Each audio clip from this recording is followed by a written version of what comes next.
You got it. You got it. There we go. Sorry. Nice job. Okay, very good. Okay. Thank you, Eric. And before we start, Jim Hallisey, are you on? Not used to this many participants, and I've got way more than my screen is showing, so I can't tell if you're there or not. Yes, I'm on the screen with Eric. Okay, very good.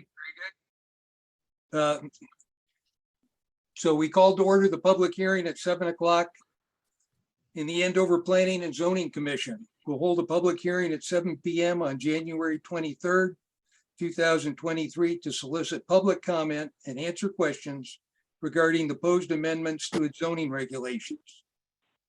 More particularly, the proposed amendments involve changes to sections 5A01 and section 24 definition of the zoning regulations so as to allow for municipal land uses by way of special permit in the Andover Rural Design Zone and modify the definitions pertaining to municipal uses. So the purpose of the public hearing, the town is requested to change to allow construction of a municipal building, in this case, a community/senior center in the Andover Rural Design Zone by special permit. Well, everyone knows the town wants to put the community center by the town hall and the school. That's not what tonight's meeting is about. The meeting is about having the ability by our regulations to put a municipal building such as a community center in the Andover Rural Design District. And we mentioned that it would be by special permit. And if you remember back to when we were discussing the retail store that ended up being the Dollar General, there was a concern that input from the town was not being taken into consideration in allowing the store to be built there. And so I'm going to put up the proposed changes to the regulations in just a minute here. But if in that case, the Dollar General was a small enough store that in the business area, we had that listed as an as of right thing, if you will. They could build the store as of right if they met the small store conditions. If it was a bigger store, then it would take a special permit, and a special permit allows us the opportunity to build something a little bit out of the ordinary in a zone, but it allows us the opportunity to get input from the people of the town before making a decision on that matter.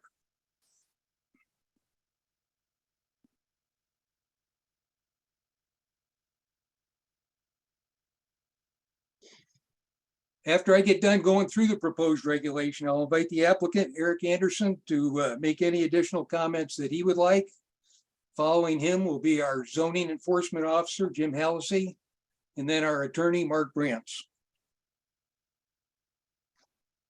Mr. Chairman. Yeah, go ahead. Yes, for the record, Mark Brantz. Before we get into the substance of this, there's one procedural item I'd like to address, if I may. Okay, go ahead. I understand from you, Mr. Chairman, that one member of the commission is on the community center building committee. Another member of the commission is the spouse of a member of the Board of Education. I don't know if that has anything to do with the matter before us. I don't think it does, but be that as it may, I did confer with the town attorney, Dennis O'Brien, this afternoon. He and I are in agreement that that is not a conflict of interest. The court cases have reviewed these things, and the courts recognize that in small towns, the same people are on the Chamber of Commerce, the church board, the Boy Scouts, the Little League, the everything. All right. And if things like that were a conflict, we wouldn't have a quorum of any board in half the towns in Connecticut. All right. So those are not conflicts of interest. They have come before the courts before. The only thing I would ask each member of the commission tonight to simply state that they will be reviewing this item from the perspective of a planning and zoning commission member and without regard to any other affiliations that you may have. Everybody just go around and say, yes, I can do. If you can't do that, then you do need to qualify yourself. but I believe all of you can. And I just want to hear you say it on the record that you'll be reviewing this as a planning and zoning commission member only. Okay, well, I'll start off by saying that I certainly will. Anne Cremay, Yes, same here. Scott? Didn't hear you, Scott. Yes. Okay, thank you. Steve Nelson, Yes. Leanne Hutchinson. Yes, I feel I'm able to do that. Okay, I'm also going to ask the alternates because, I don't know. It looks like we won't have to seat any of the alternates tonight, but I don't know, when we will actually act on the application and therefore we'll understand that. Ann Blanchard, Yes. Kevin Arneson, Yes, I will. Susan England. Yes. Okay. Thank you very much. Thank you, Attorney Branch. After we hear from Attorney Branch on the proposed changes, we'll open up the floor to the commission for any questions that they might have. They'll have a chance to ask, throughout the public hearing here, and then we'll go around and solicit input from the public.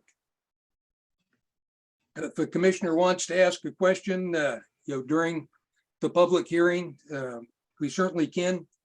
I don't want to close the hearing and find out like we did with the Dollar General public hearing that we weren't able to ask the applicant any more questions after the public hearing was closed. So I'll be very careful tonight to make sure that we're all satisfied with that we got the information we need before we go ahead and decide whether to continue or close the public hearing. Based on the number of people, my screen shows that we've got 37 people here tonight. I would ask that you limit your comments to about 3 minutes. Anne Cremay will be our timekeeper tonight. And if once we go around, if somebody feels they didn't have enough time to make their case, we'll go back for round 2 until we make sure that everybody's had a chance to say what they need to say tonight. So with that, Carol Ann, do you need to allow me to share my screen?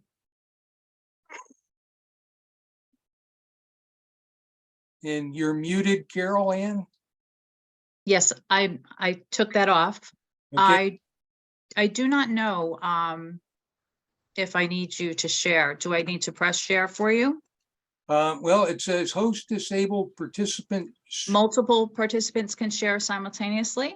Yes, click that. Thank you. Mr. Chairman, just one question for Mark Branch, the record. Is Mr. Anderson going to present the text amendments or who? I was going to do that. You're just going to review them? Yes. Okay.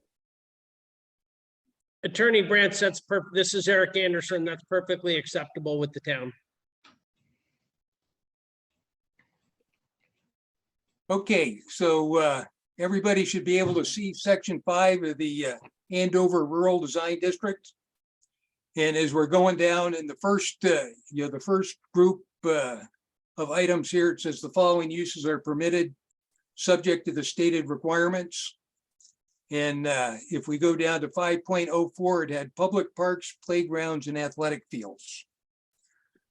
We moved that into the special permit category based on the thought that in some of the lots in the ARD residential district, there might be, you might not want to put a ball field or a playground or a park there.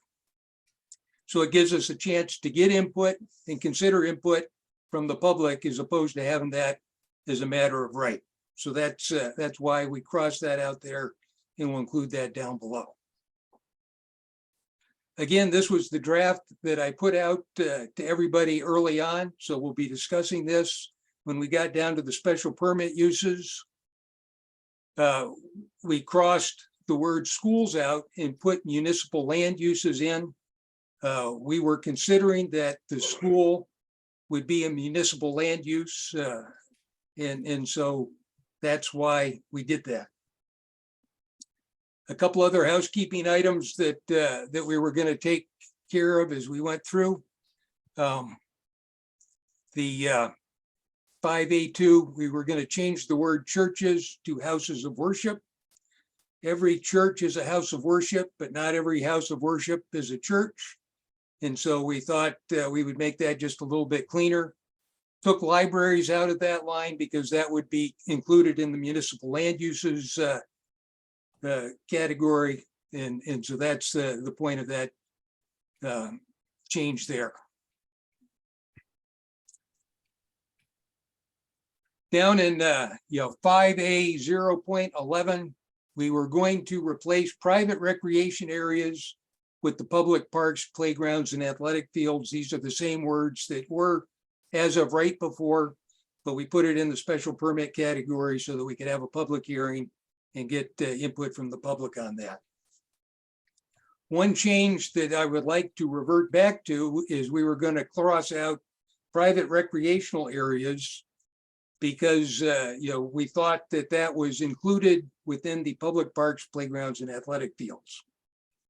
As I was thinking about this, I recognized that out on Route 316, Andover has an archery range. And I thought that probably fit the description better of private recreational area, better than park, playground, and athletic field. And I thought that was perfectly acceptable by special permit to have that. So instead of in the proposal where I show that we cross that out, I would retain that and then renumber public parks, playgrounds, and athletic fields in beds and breakfast establishments down there. So that those are the proposed changes at this point to Section 5.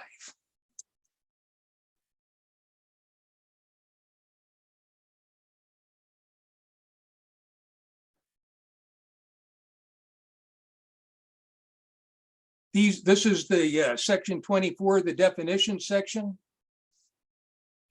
And originally, when we were taking, working with the town on their request for a modification, I was going to include a couple of old action items that I had that I was trying to get done. One of those was to put in the definition of lot frontage.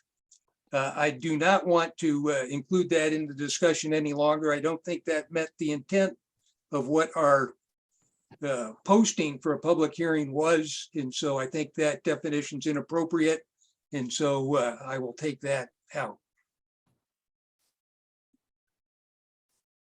We did include a definition of municipal land uses, buildings, structures, and uses of the town of Andover or any regional public agency of which it is a member, but not including public uses by other agencies or entities. And so you have to ask yourself, what is a public use? And so we compared that, we put in a definition for that. Down here, it talks about the public being a building, structure, or uses which are open to the public and owned by or under the exclusion or the control of nonprofit, charitable, or social entities compared to municipal land uses. So that gives you the other uses, not necessarily owned by the public, but they could be, but they're not the municipal land uses. So that was covering all those other things. And I did think, again, we talked about the archery range. We had in here the previously existing definition of private recreational area. And I think that does fit the bill for the archery range. And so I wanted to include that. I think that was it for the definitions. That was it for the change. And so at this point, I'd ask Eric Anderson from the town if he's got any additional comments that he would like to make at this point.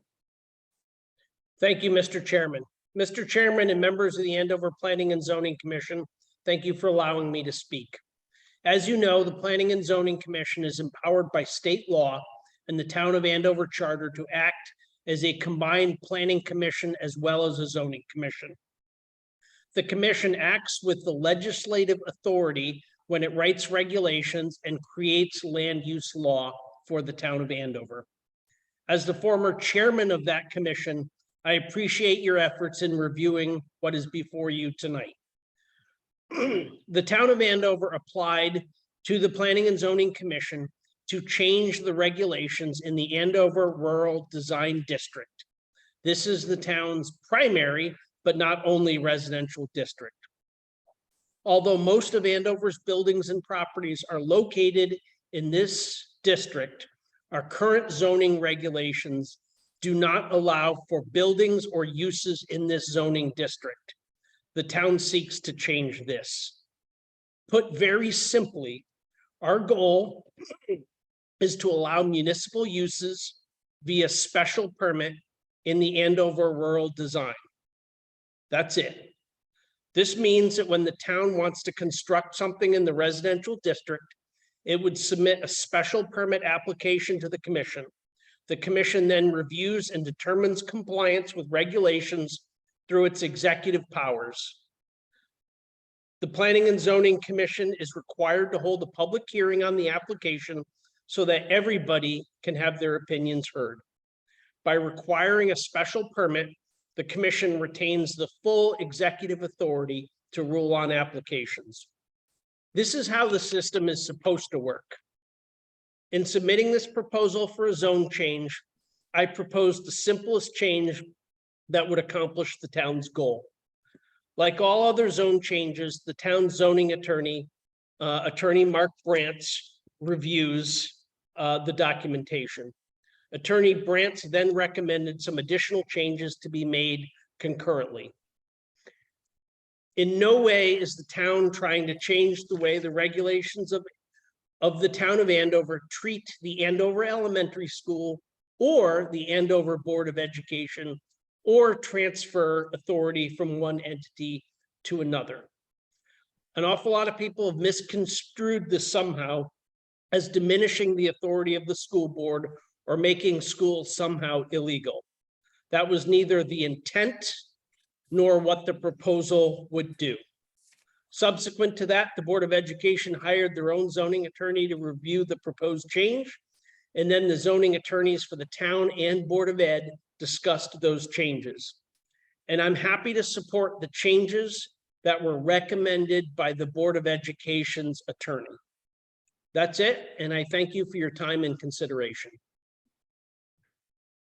Okay, thank you, Eric. Agent Halsey, do you have anything for us at this point? I just want to note that state statutes require that municipalities refer proposed zoning regulations amendments to both the regional planning agency or the council of governments in this case and abutting towns. Just want the record to note that this has been done. No comments have been received. Thank you.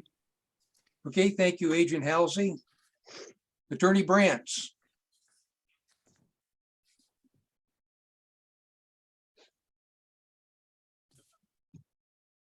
And unmute. Yeah, the only thing I would say is in reviewing Attorney Williams' letter, I thought that if the commission wishes to include the language that he suggested, we should probably say including but not limited to the Board of Education. And the only reason I say that is sometimes library boards, ambulance societies, fire companies, sometimes they're quasi-municipal. So that way, if you have any of those sort of mixed municipal public-private partnerships, they'll be included. But otherwise, I think that's a perfectly fine change. I think the Board of Ed is an agency of the town of Andover, but if it makes people feel more comfortable to have that called out specifically, we could certainly do that. Okay, thank you, Attorney Brantz. Do any of the Planning and Zoning Commission members have any comments at this point or questions? Nope. I made a statement last time at the last meeting that I feel like we need to leave the school as one of the special permit possibilities. You know, instead of changing it completely do municipal, but have municipal there. We need that, and also have school listed. Mr. Chairman, for the record, Mark Brains, I heard that point last time, and I think I misunderstood it, but I still think it's valid. One of the things we realized was that if we take schools out completely, we may have prohibited private schools, which I don't think was the intent at all. So one of the things that the commission can do is simply retain the category of school, but just have it be private schools, because that is a separate category that would not be included under municipal land uses. Okay, so if I were to follow what you were just saying, Attorney Brantz, we would have the category schools in there, but that would not pertain to Andover Elementary School. It would only pertain to private schools, or it would pertain to both. You're muted again. It would be, I would suggest that it just be private, because otherwise it would be duplicative. If we're including Board of Ed as a municipal agency and municipal land use, that includes public schools. So then we'd be duplicating. But if we say, if for schools, it just says, if we take out the word public, it just be private, and make it private schools.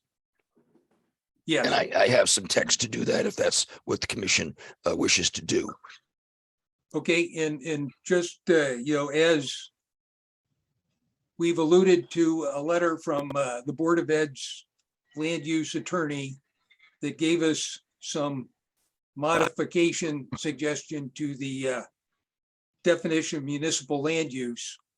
If, in line with what Attorney Brantz was saying, if we took the Andover Elementary School and listed it as a school outside of the municipal land use, then we could not include Attorney Williams, I think it was, for the Board of Education's comment. That's correct.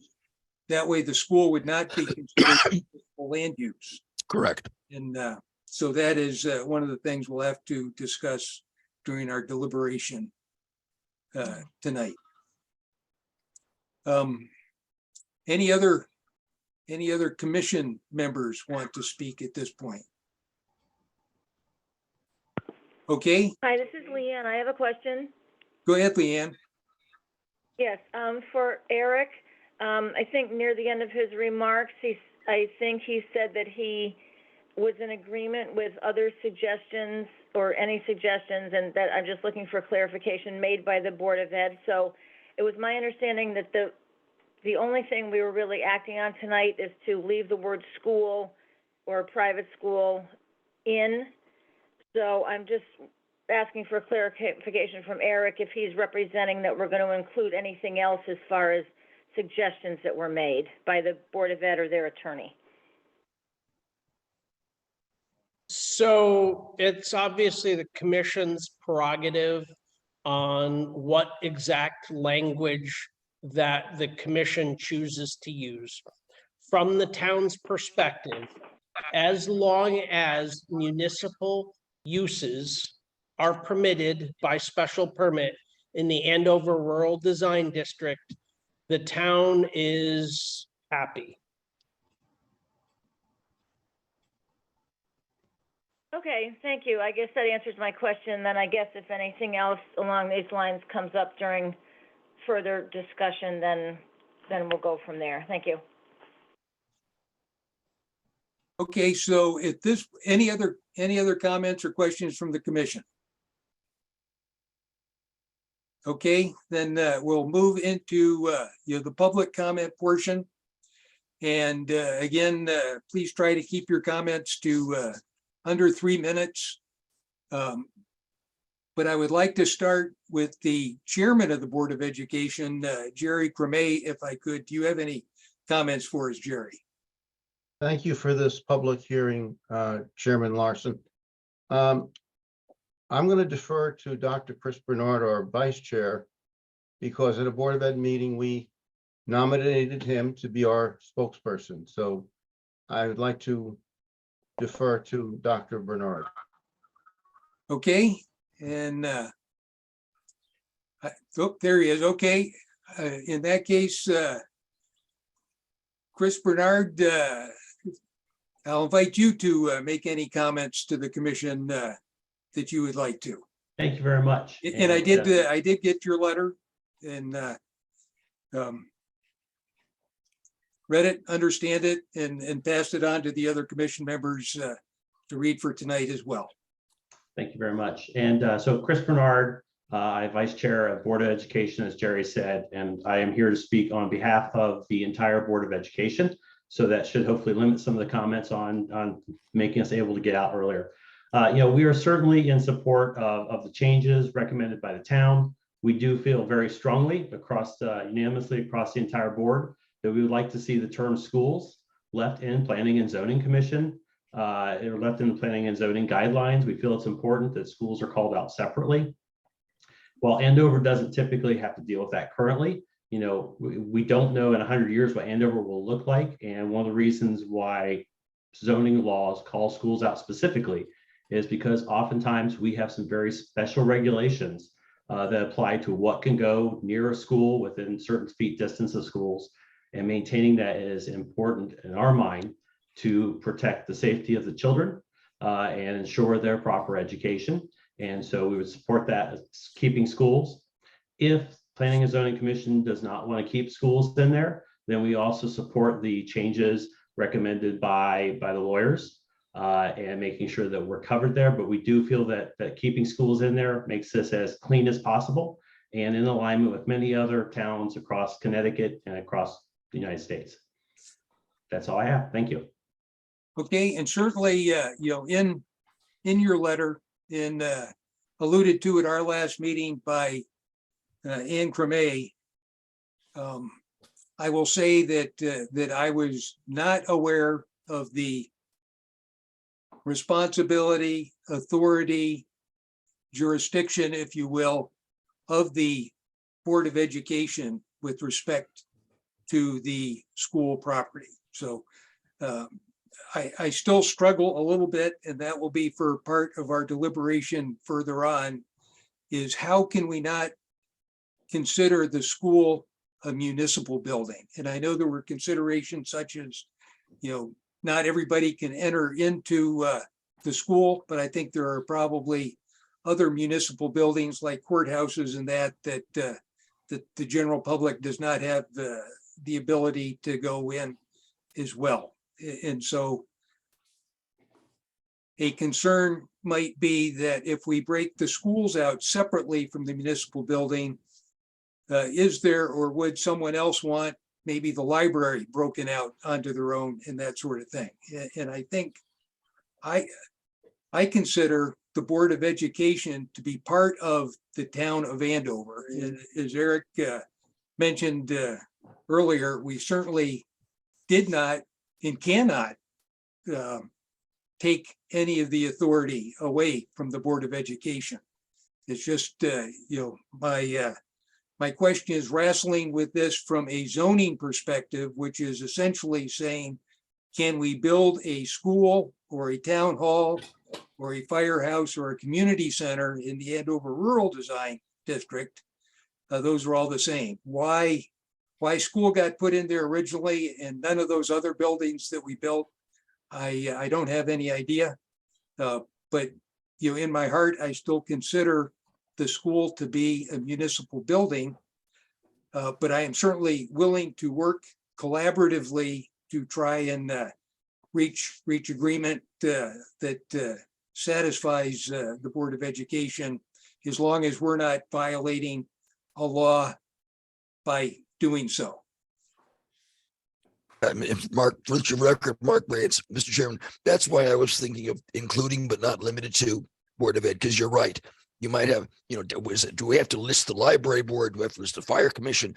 But I think including but not limited to calls out the Board of Ed for its special role and yet recognize that there may be other agencies. When you have a special permit use, they're reviewed individually. So for example, a municipal garage is not open to the public and is a very different use from a municipal library, which is a very different use from a municipal fire department, firehouse. So municipal uses can be very different. in the character of their traffic, the volume of visitation, the amount of parking that they need, the locations that are suitable for them. And as special permits, each of those uses can be evaluated separately for whether they are suitable in that location as designed and as proposed. So I think if you include that, that's fine. And I'm not sure if I quite understood Dr. Bernard, but I think we certainly don't mean to exclude private schools or dance studios or karate schools, and that certainly can remain included. But I think that seems to resolve the issue, I think. Thank you. So I stand educated on the Board of Ed's responsibilities and authorities, and I certainly want to make sure that we recognize those special authorities that the Board of Ed has.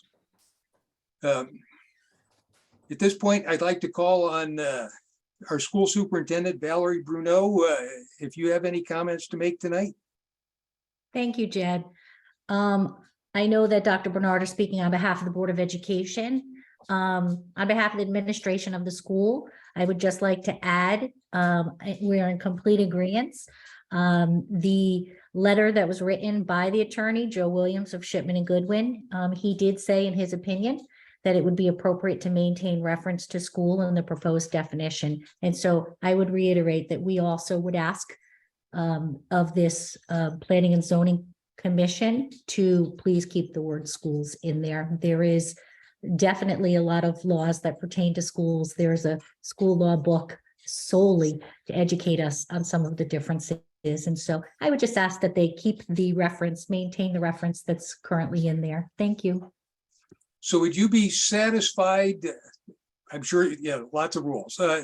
Would you be satisfied if we did the modification that Attorney Williams suggested is tweaked just a little bit by Attorney Brantz to recognize the Board of Education in the municipal land uses, but not have public school called out by itself? Would that be an acceptable solution? Well, again, the attorney made two recommendations in that letter. The first was that it would be his opinion to leave school in there. But the other recommendation was that if that was not the case, I know Eric had, and thank you, Eric. Eric had said he was not opposed to adding Andover Board of Education, but in the letter, the recommendation states that he would define municipal land uses as buildings, structures, and uses of the town of Andover, Andover Board of Education, and any regional public agency for which its member, including schools, but not including public uses by other agencies. So if both of those sets of wording were in there that were recommended, I understand that that would be acceptable as well. But I just wonder if it's just easier just to keep the word schools and maintain that in there as the attorney recommended. So again, that's up to the planning and zoning, but thank you for allowing me to make my comment. Attorney Brantz, I did not recall in Attorney Williams' letter that he wanted to keep the schools broken out as separate. He did not. No, that was not in his letter. What he did say was he wanted to have the word including schools in the municipal land use. And I would just say including public schools or including town schools. And that's fine. And then we just keep schools, but that's private. So you have a category for municipal schools and you have a category for non-municipal schools. And that should solve it. So then you can allow public schools and private schools. But he definitely was including schools under municipal land uses. That was clearly his intent. And I don't have any problem with that. Superintendent Bruneau, do you have a copy of the letter in front of you so we can? Yep, I do. And I know Eric had posted it. It says, I understand, and I'll just read it for anybody who doesn't have it in front of them very quickly, and I'll stay under 3 minutes. I understand the intent of the amendment in broadening the special permit use allowed in the ARD and making it consistent with other sections of the regulations. However, it is my opinion that it would be more appropriate to maintain reference to school use in the proposed definition of municipal land uses in section 24. Schools are a unique use in that, in my experience, they're specifically listed when they're permitted in a particular zoning district. The proposed definition of municipal land uses also lists buildings and uses of the town and the regional public agency, but omits reference to the Andover Board of Education. By removing reference to school, both school and the board, the proposed amendment could be construed as intending to make schools a non-conforming use in the ARD, which I'm sure is not the intent. Under the language as proposed, the Andover Elementary School would then be rendered non-conforming as it is not operated by the town or by a regional public agency. To remedy this, on behalf of the board, I propose the following minor tweak to the pending proposal to amend 24.3 definitions: municipal land uses, buildings, structures, and uses of the town of Andover, Andover Board of Education, or any regional public agency of which it is a member, including schools, but not including public uses by other agencies or entities compared to public. And I think that that's what I was saying was just to including public schools.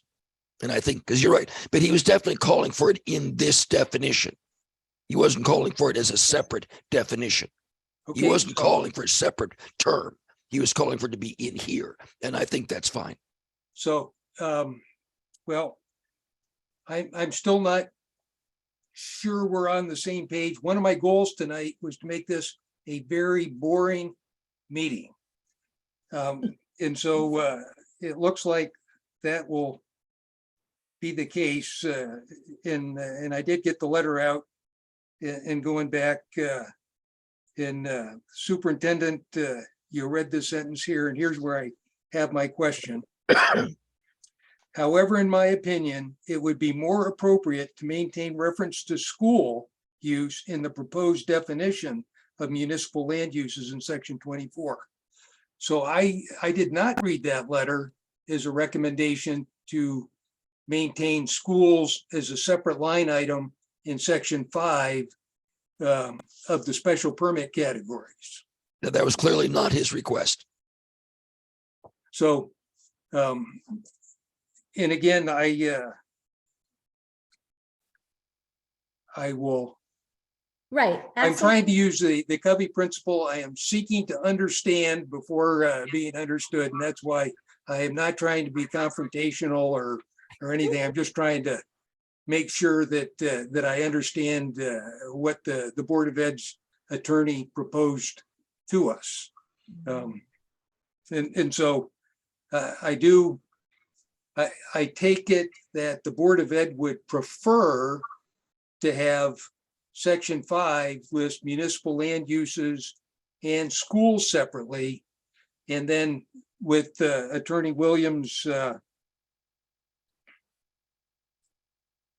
recommendation, at least the way I read it, to include schools separately to recognize that authority in the definition of municipal land uses. And so when we get to deliberation, at least I understand the differences, and I will work hard to see if I think we'd all like to have. I'm looking for that win-win solution, and so we'll work hard to see where we can go there. But at least the way I read Attorney Williams' letter, he was not asking to maintain schools as a separate line in paragraph 5. Right, or on the bottom under municipal uses, there were just those two highlighted ones. Yep. Both Andover Board of Education and including schools. And absolutely, I see Mark shaking his head, Attorney Mark. So yep, that's absolutely acceptable as long as both of those are in there. And thank you. Okay. Thank you. One of the things, whenever we've held a public hearing, I have always learned more than I thought I was going to. And hopefully that'll continue here. I'm going to just go through the names as I see them on the screen, and I'm going to run out of screen before we run out of participants. So I'll probably ask Carol Ann to give me some help to get the bottom names on here, but I'm going to Jordan Knight. Do you have any comments for us? No. Okay, thank you. Jesse Courier. Oh, again, Carol Ann, I see most people have both first and last name listed on here. I think that's given you what you need for your records. I Yes, was thank looking you. ahead to the next speaker is going to be Louise, and we'll need to make sure we get her last name on there. Okay. So Jesse Courier, back to you. Thank you. I'm in support of keeping schools and the suggestion of including the Board of Ed. Thank you. Okay, Louise? Hi, I do have a question. I'd like to know if changing the wording will affect the future use of the school for any type of community purposes, so like public hearings and emergency shelters?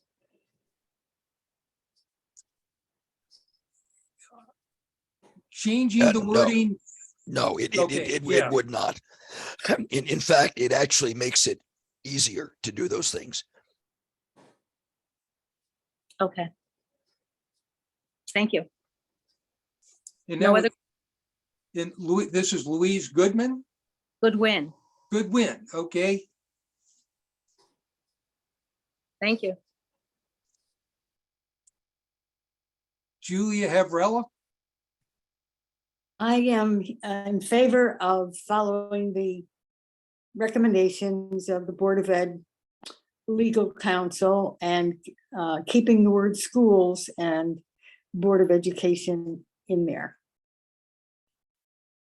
in the regulations. Is that in the definition, Julia, or if that in the section 5, separate from municipal buildings, municipal land uses?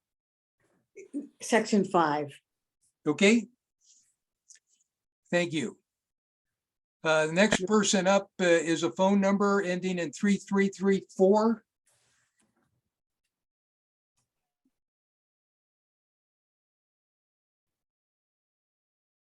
Okay, I'm going to move on. Bob Hamburger, any comments? Yeah, I'm also in favor of following what the attorneys do.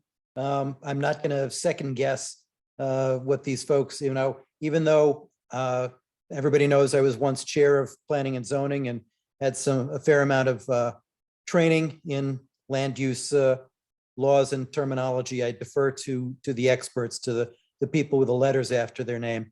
Now, since it came up in discussion, this maybe could be something that you add to another agenda at some other time. But I think that the definition for private recreational areas that we have in our glossary, our appendix, is very poor. It specifically misses the crucial aspect of a private recreation area, which is that it's privately owned. Private recreation area is a very commonly used land use term, and privately owned is the most important part of it.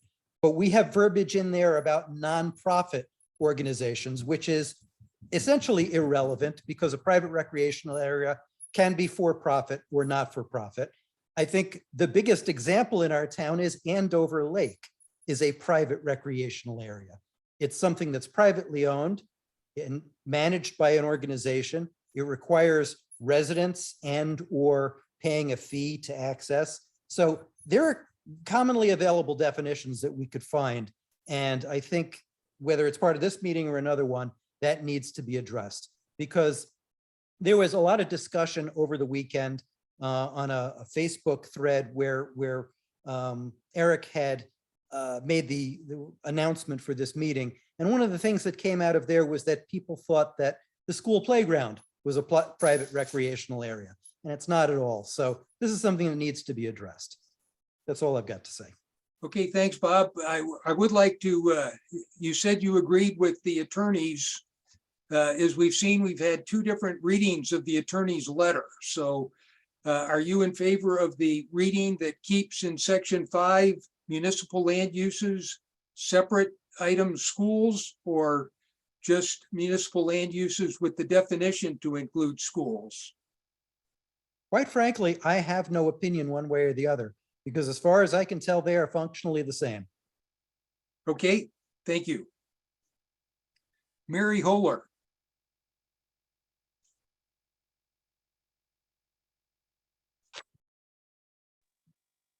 Sorry, I just joined. I'm just catching up. No comment. Thank you. Okay. Catherine Magdalene Lewis. Hi, Jed. It's Magaldi Lewis. That's fine. Okay, yep. Well, and I knew you didn't have enough letters on there to give Carol Ann a chance of getting it into record. So It's way too long a name. I just have one quick question, please, and then I'll offer it. What is negative if you keep the word school in there? How is that perceived negatively? What does that do that you would need to take the word out? Put school in where? In section 5 or in where it has BOE. I guess if you're taking it out, if you're actually listing out municipal and then the word school, how is it a deterrent to take the word school out? I guess what I'm at, this is for Mark Branch for the record. We're getting confused about where school is. Okay. Attorney Williams has requested on behalf of the Board of Ed that the term including schools be put under municipal land uses, which no one seems to be objecting to. Then the question was, we were going to eliminate schools as a separate list, but didn't realize that would preclude private schools, dance schools, parochial schools, whatever. So the idea that I'm hearing now is to keep schools.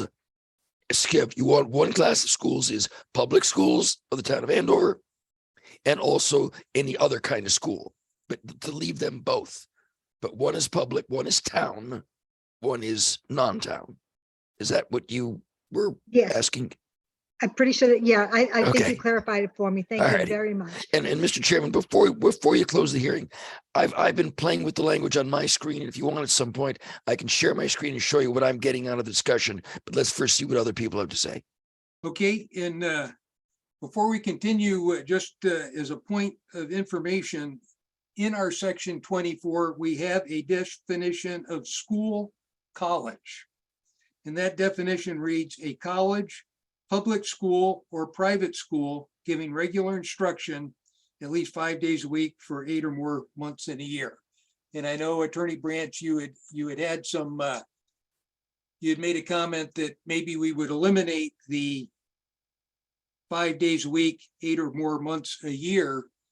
But it would seem maybe it would seem as if we left the word schools in there by itself, that would cover both the public schools and private schools. And then we would not need to include anything about the schools in the municipal land use. No, I think that clouds it, and I think that creates confusion. What I was suggesting was that in the definition of school, we have just take out public school. So a college or private school, whether you take out the 5 days a week is a different topic. I mean, a dance school, for example, might not have 5 days a week. All right, it might have less, and who cares? I don't know.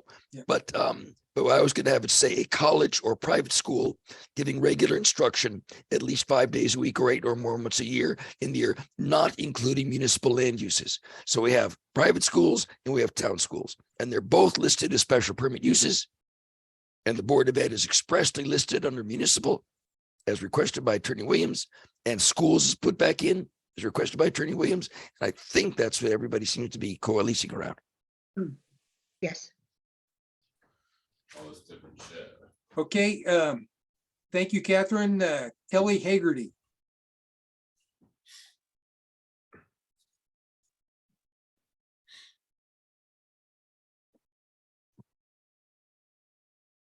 Kelly, if you're trying to comment, you're on mute.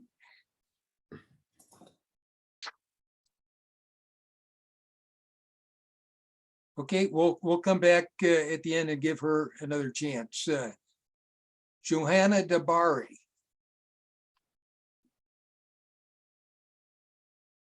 No comment. Okay, thank you. Celeste Willard. Thank you, Jed. On behalf of the Board of Ed, I'm a member of the Board of Ed, and I would just echo what Dr. Bernard has said, as well as Superintendent Bruno. Thank you. Okay.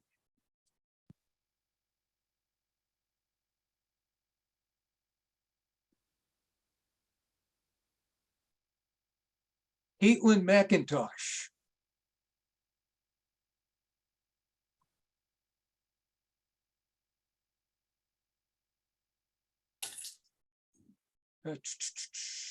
Kathy or Mike Palazzi. And Mike Palazzi, you can both talk. We're both here, right? We've been having a big discussion about this. We personally, well, I'll speak and then Mike can speak. I personally feel that I do like the idea that we're one, which is like municipal. To me, it means everybody. We're one town, we're one, but my problem is I don't want the school neglected in any manner. I don't want to leave it out in any manner. So with that, I have to agree with the attorney and Chris Bernard that he, by the way, thank you. That was a very nice speech.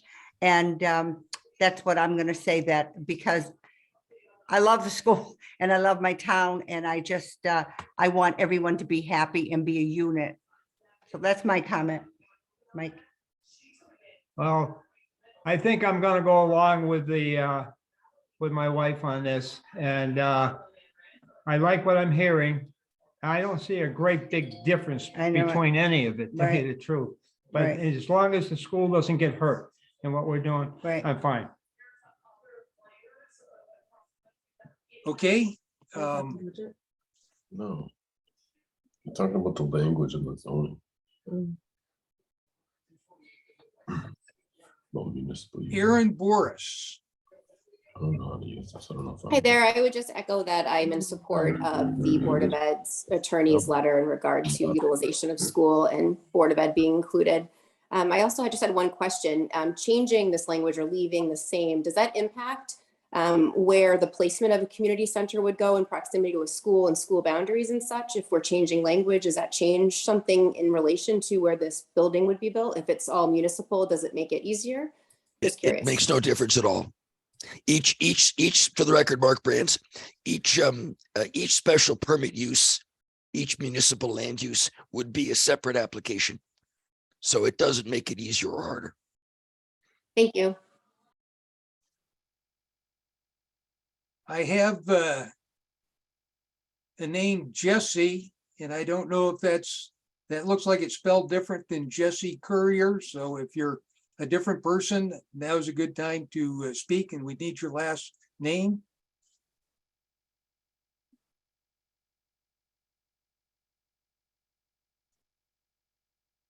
Okay, I'm going to move on. Jesse Courier, we gave you an opportunity to speak, did we not? Yes, you did. Okay, And that thank was you. Jesse, was not me.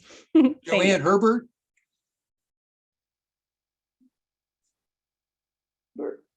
I basically am here to listen. I echo a couple people saying that I would hope that we're just one town. We're so small, and that everyone would have the best interests of the school at heart with making any decisions, as well as any decisions for the town in general. But again, I'm here to listen. I don't see a lot of difference between the couple things, and thank you.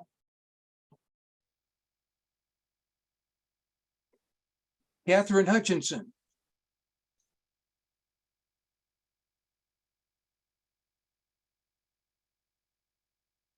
I have no comments or questions. Thank you. Thank you. Kimberly Person. No comments right now. Thank you.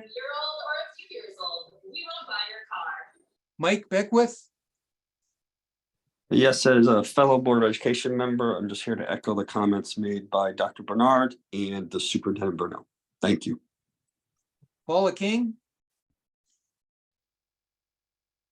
Hi, Jed. No comment. Thank you very much. Shannon Luden. Thanks, Chairman Larson, and thank you very much for holding this public hearing and public comment. And it's Loudon, as anybody else who's on here who knows me knows that it would be. That's just because I'm loud, Jed. As a member of the Board of Education, I certainly defer to the comments of Dr. Bernard and Dr. Bruno, or almost Dr. Bruno, our superintendent. And as an attorney, I very much appreciate the involvement and the cooperation of Attorney Brantz and the attorneys for the Andover Board of Education. Thank you.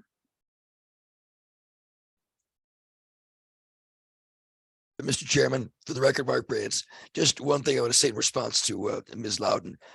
Attorney Williams and I go back a long time, and he is really fantastic. And he and I always work things out.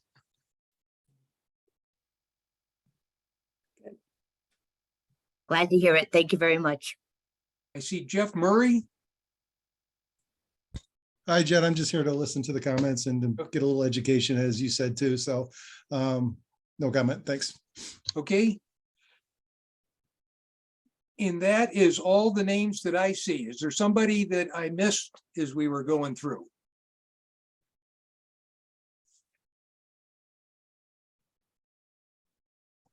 Okay, I'm gonna circle back to Chris Bernard, and you have listened to all this input. I still am thinking that there is a disconnect between what you want and what Attorney Brantz is thinking that you're in agreement with. Well, Mr. Chairman, how about if I show you what I've got on screen and then everybody can see it? Okay. All right, I'm going to see if I can share screen here and get to the right screen. Wait a minute. Okay. One moment. All right, share screen.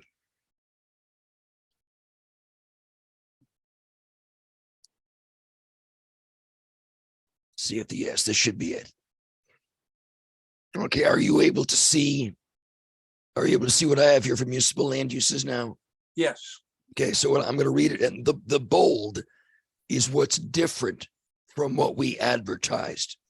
Okay, so I have municipal land, building structures and use of the town of Andover, and I was going to put including, oops, sorry, wait a minute. Including, but not limited to the Andover Board of Education or any regional public agency of which is a member, including public schools, but not including public uses by other agencies or entities. For example, a dance school open to the public or a karate school open to the public. That's not a municipal land use. So before I leave that, any questions on what's up there now? Okay, and then I was going to put under school, leaving that we're in definitions now.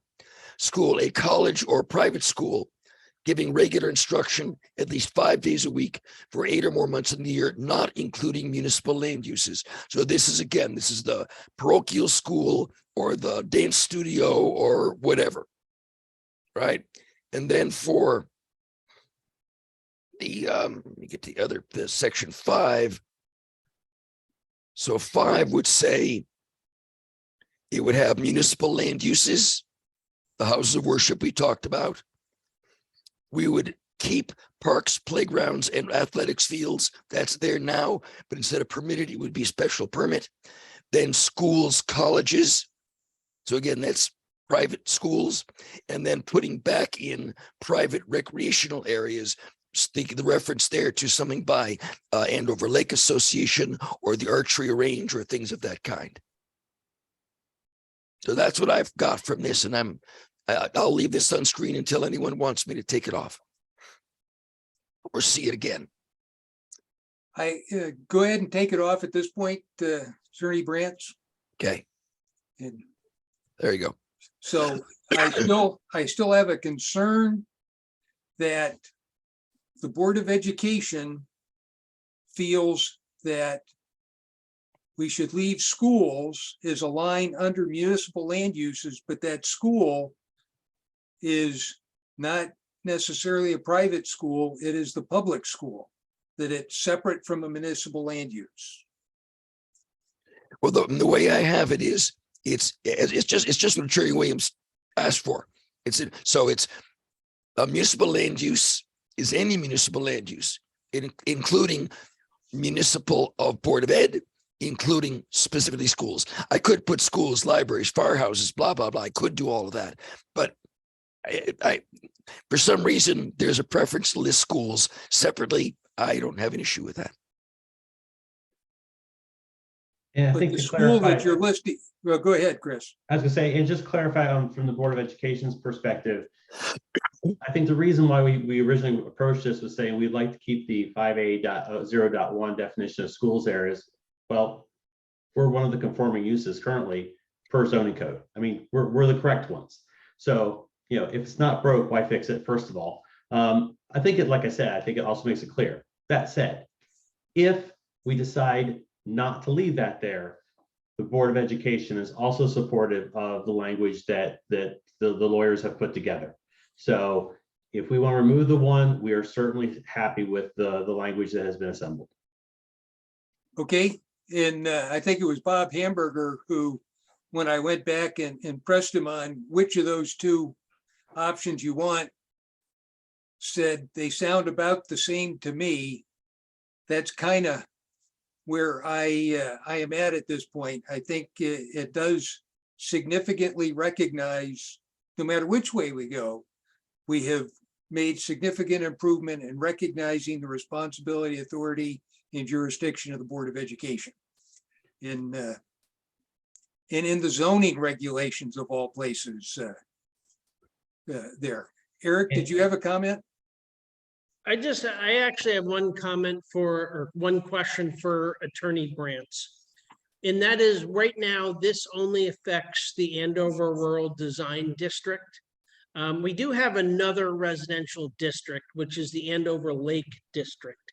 As far as I know, the town does not own any municipal property in the Andover Lake District, which is why I did not include this in the zoning.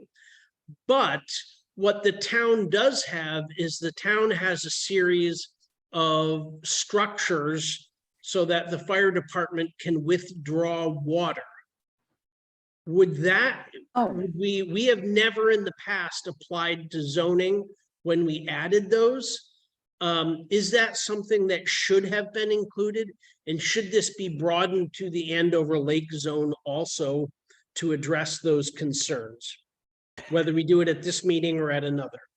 For the record, Mark Brantz, there's no harm in adding municipal land uses to the Andover Lake Zone. However, I'm familiar with the structures you're describing, and those would be considered pertinent to the streets. So, I mean, we don't have to list streets as a permitted use, right? Yeah. So anything pertinent to them, and as you probably know, those structures are also exempt from wetlands. So yeah, it's in the long term. I mean, these regulations have needed a major overhaul since you hired me in 1981, and yeah, those are the kinds of things that we've missed, and but I do so yes, it's, I mean, you may at some point want a fire substation or a school bus waiting building in the Andover Lake Zone, and currently municipal land uses aren't permitted in that zone, and they should be. So yes, that should be on our to-do list. Okay, thank you. That's all I have, Jed. Okay, thanks, Eric. I am going to go back to ask the commission one more time, if now that we've heard from everybody from the public, if there are any other questions or comments from the commission members.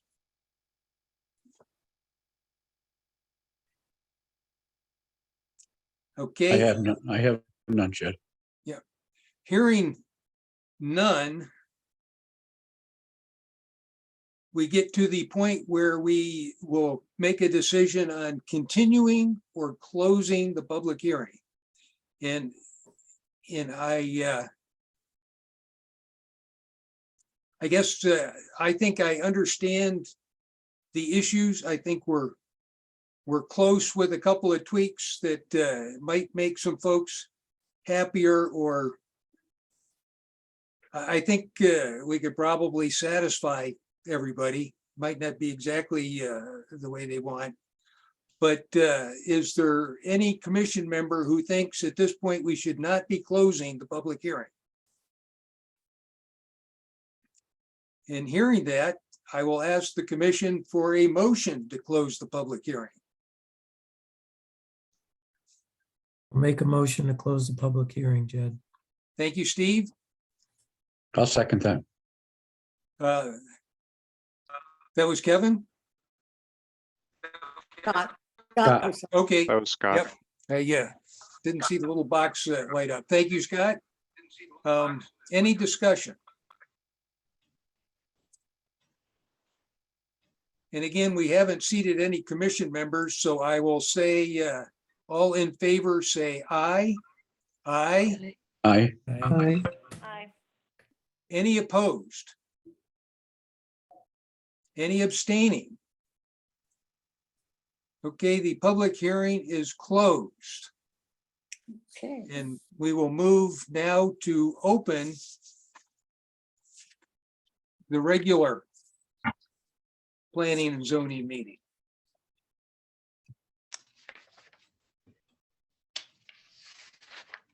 So it is 8:09. I will call the meeting to order. Next up is roll call, seating of alternates. I see present Ann Cremay, Scott Person, Steve Nelson, Leanne Hutchinson, and myself. So that is the 5 regular commission members. Also present are Ann Blanchard, Kevin Arsenin, and Susan England. And so none of the alternates will be seated for tonight's meeting.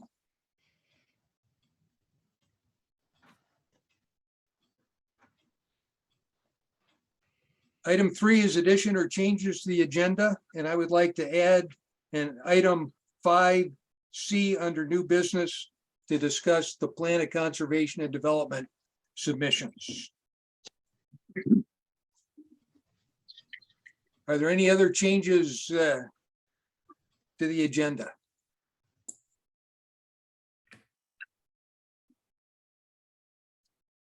Hearing none, I'll make a motion to approve the change to the agenda to include the discussion under new business plan of conservation and development. I'll second that. Thanks, Scott. Any discussion? Hearing none, all in favor say aye. Aye. Aye. Aye. Any opposed? Any abstaining? The motion carries 5-0-0.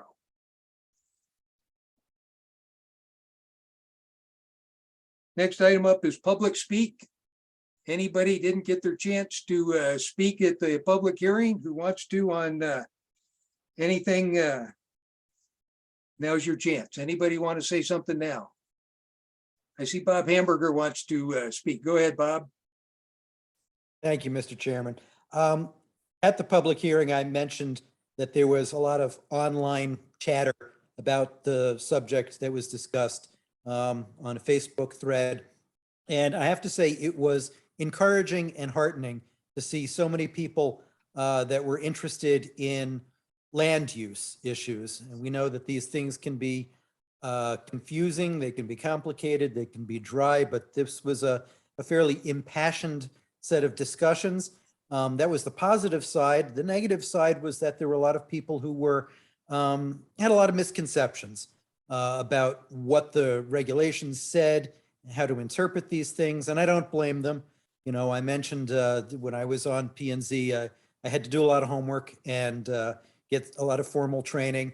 And to his credit, Eric chimed in and said that anybody who's not a member of the commission who was really interested and could demonstrate their interest by doing some of the online courses, Eric would then pony up the fee for the in-person all day long land use for commissioners, or I forget the exact title of that, that I went to a few years ago. It was extremely valuable. So, March 11th. yes. March 11th, all day. You should have the brochure by now. Well, I've been there, so I don't need to. What changes? Yeah, so I just want to point that out that, and I exhorted a couple of the people who were the most vocal there that if they're really concerned that the town is always looking for volunteers, that we are a small town with limited resources. It was just my way of telling them to put up or shut up. So that's all I wanted to contribute at this point. Thank you for the floor. Thank you, Bob. Any other public comment at this point? Okay. Hearing none, we'll move on to new business. And first item up is the proposed amendment to zoning regulations.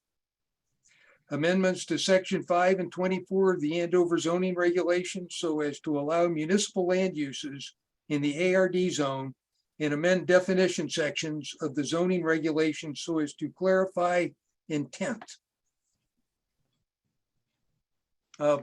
Just for the record, now that we enter into deliberations on the public hearing, only those commission members that are actually seated can discuss the item at this point. And so that's where we are.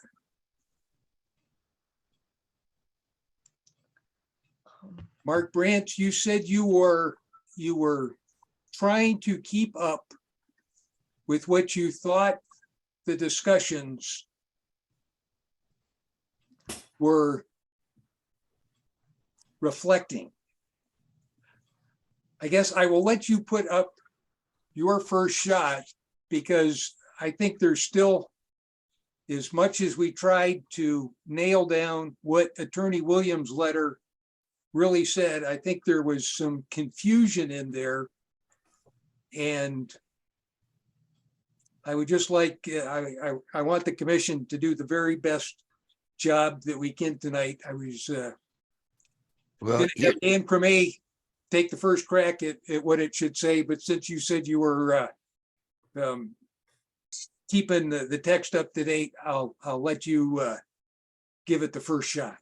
yeah, Mr. Chairman, what I'm wondering is, because there has been a lot of discussion here, I'm wondering if you should, I don't know if there's a deadline here, that maybe I would email you what I have on my screen. I showed it to you and I can show it to you again, of course. But I'm wondering if it might be better if I email it to you and at your next meeting, you have it in front of you. It's up to you. I know the town was hopeful that we would move this along just as quickly as possible. I mean, I have it here. I can walk us. I know you do. And we've got the interested crowd here tonight to watch what we're doing. All right, I will share screen and I'll just walk you through what I've got. Okay. Okay. And all right, so there we go. All right, well, let me take this out. A minute. All right, you should be able to see my screen now. I can, yep. And I'm going to take that out just because I had this as what I call a working copy. The blue is what you advertised. What I have now is what is in red. And by the way, one of the things I just picked up on, I realized when we added Andover Board, all right, or any regional public agency of which that makes it sound as if only the board and not the town, which isn't what you meant. So I put of which the town or the board is a member. Right. So the town could also, like a dog kennel, you may be a regional dog kennel. Some towns are health district. Okay. So now I have including but not limited to the Andover Board of Education or any regional public agency of which the town or the board is a member, including public schools, but not including public uses by other agencies. And I'm just going to skip down to public. So this is what you already advertised. Public is defined here is a non-municipal use, a religious school, a karate school, a dance school, anything of that kind. And then for school college, I just took out pub. So a school college is a college or private school. And now we exclude municipal land uses. So we have two classes. Municipal land uses include public schools. Schools and colleges are private schools. They're both allowed in the zone. We're getting there, but they're separately defined. And what I'm going to do for now, just for these purposes, I'm going to take that out because that's not what we're looking at anymore. So this is what's on screen. And then the other screen is, okay, back up to, this is section 5, where public parks, playground, athletic fields, okay, that is being moved down to public as a special permit. So it's still there. It's just special permit. We take out schools, municipal land uses. So public schools, the house of worship we already talked about. And then we add back in schools, colleges, these are the private ones, and we add back in private recreation areas. So that's not really a change because that was already there. Private, they were already there. I by the way, I could make this easier by putting public, but you know what I can do? Hang on a second. I got an idea. I'm gonna make this even simpler, I hope.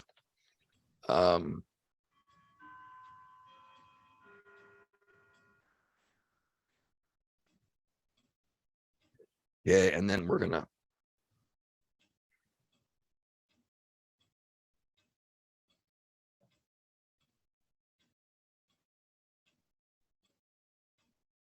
The best course I took in high school, folks, was typing. All right, so now you see what I've done now. So we left in private recreation areas, schools, colleges, and then public parks, playgrounds. Those are public, meaning a nonprofit. So they remain allowed in the zone by special permit. They're now permitted. They end up as special permit, and we municipal land uses. So anyone who wants to see any of that anywhere again, it's up your call.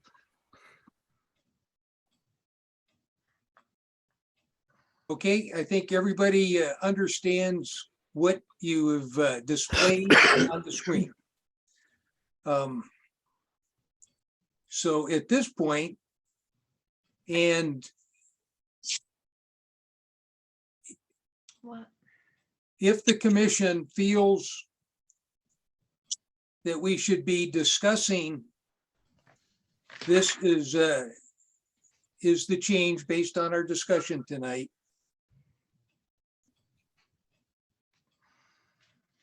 We can make a motion. I'm looking for a motion to approve the regulations as just described by Attorney Brantz.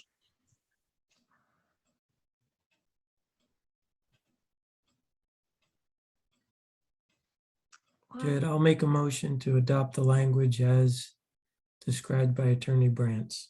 Okay, thank you, Oh. Steve.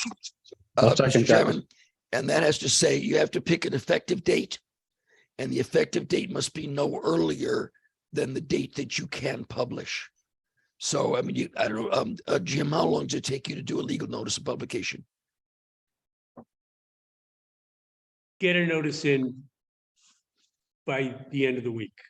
So you could say to be effective February. I was You can February 7th, or what? You just pick a date. Are we not required to allow for the appeal period on that? No. My mistake. No, in fact, no, not at all. The effective date remains the same, unchanged. But every motion to amend a zoning reg or text must include an effective date. So if you say February 7th, you're fine. Yes. Okay, so that date is in the motion. Carol Ann, you've got the motion?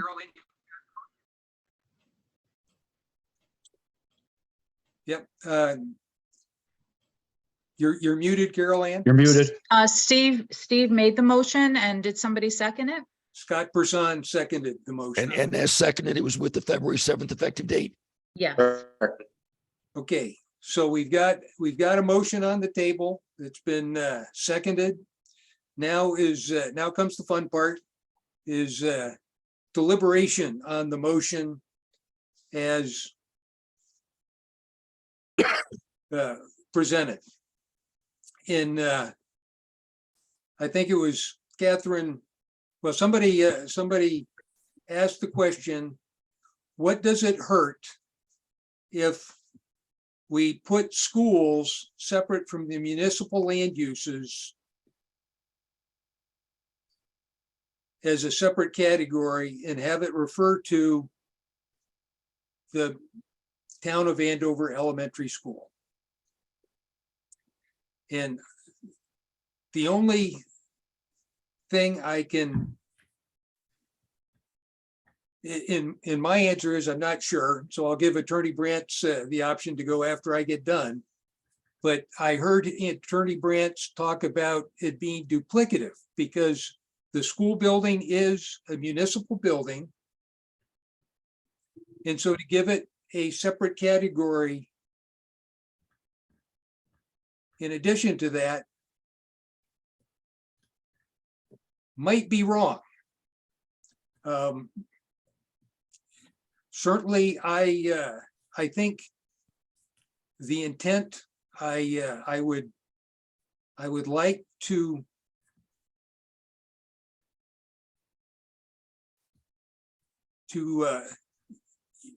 there's a side of me that says if the school board wants something that way and it doesn't hurt us, I'm ready to go there.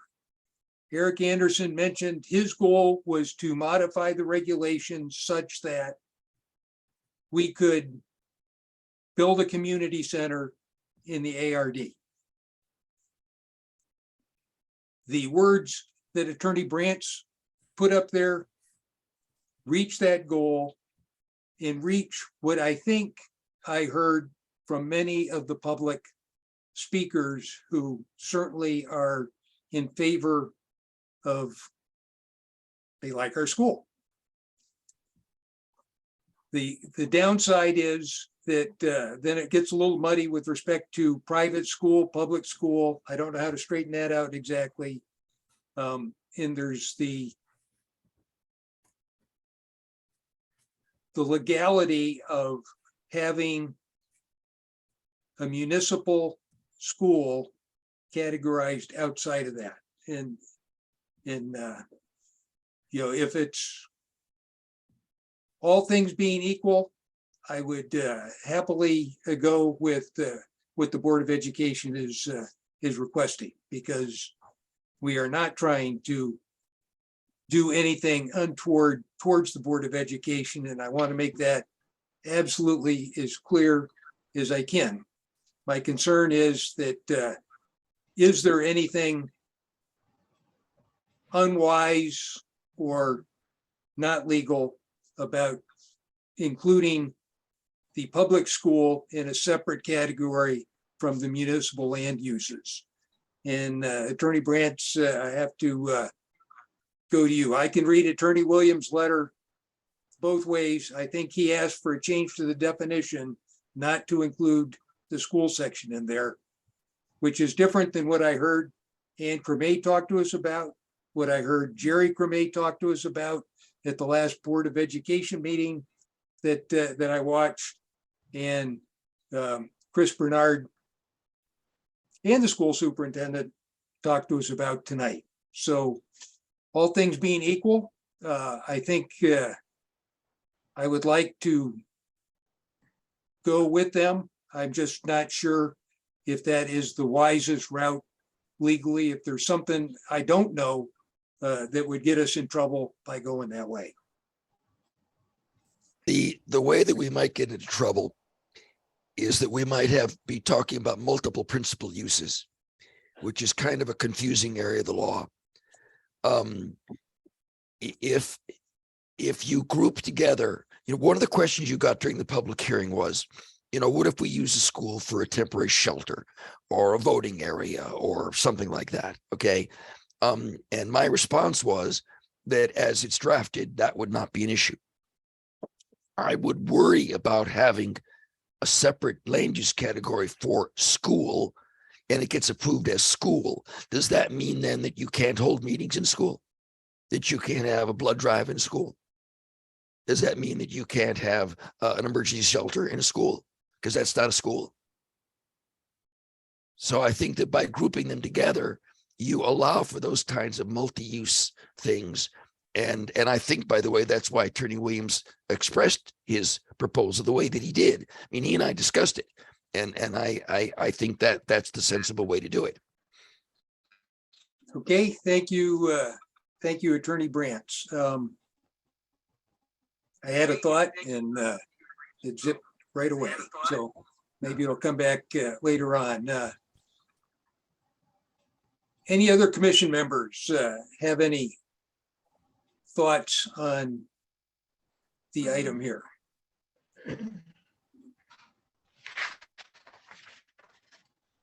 Let's see. Ed, I think the language as proposed accomplishes everything that the Board of Ed had brought up. The only confusing area, I think, was section 5, whether schools was listed separately. And I think, as was pointed out, you come up with a redundancy situation at a minimum, or worst case, if schools are listed separate from municipal buildings, then the question is, why are they listed separate? Are they not included in municipal buildings? And I think that could be very confusing. Okay, thank you, Steve. I agree. And it also would require us to do something different to continue, and maybe it would be just put private colleges and schools in that list of special permits. The thought that I had that went in and out of my head is that, as we discuss things like blood drives, voting, meetings in the school, the way I understand it is that is a Board of Education decision whether or not to allow those, as it is now. And certainly if the Board of Ed works closely with the town, I think they both recognize what's best for the town and acts accordingly. One of the things that I know I still have confusion on, and I was reluctant to bring this up tonight because it gets away from the issue of just building a school or building a community center in the ARD, is a discussion I heard at a Board of Selectmen meeting, on the 9th of January, I think it was. And the discussion was about the Cool School Summer Program. And what I heard was the town felt they should have some say in that because the town provided insurance coverage and it is a town building. Based on what I had heard recently, and that made sense to me when I heard that. Based on what I had heard recently before that, I would say no, that Cool Summer Program camp would have fallen under the Board of Education's cognizance. In the comment that I heard was, that the people that were running the program were talking to the Board of Education. They didn't recognize that the town had something to say about that. And so I agree that, no matter which way we would go with the wording in the zoning regs, the question that is probably out there is, what is the relationship between the town and the Board of Education? And I consider the Board of Education part of the town. Is Kathy and Mike Blasey both said, we're all one.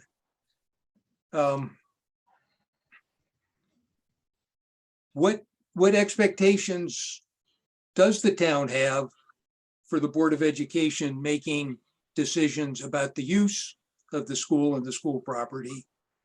And what expectations does the Board of Ed have that they should work with the town, because the town has some say in that, and I don't know what that is. Well, And I- Ann, yeah. go ahead, Ann. The town, in a way, owns the buildings, but the Board of Education has by law control over their buildings, and that's their responsibility to take care of the buildings. So the town is like second when it comes to the buildings that the school is in. The school is responsible, as long as there is a school with children in it, until that school no longer functions as a school, the school board has control of that building. The town can come and ask, can we use this for this occasion? And the school can say yes or no, as it's needed. But it's definitely by. Yeah, you're cutting out, Ann. I don't know what happened, but we're not hearing you.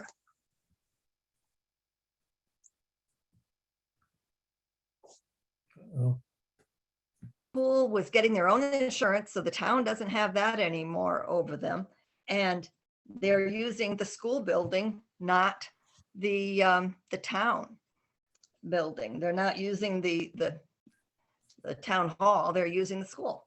So that was, I know, I heard the meeting, I thought, this is way off.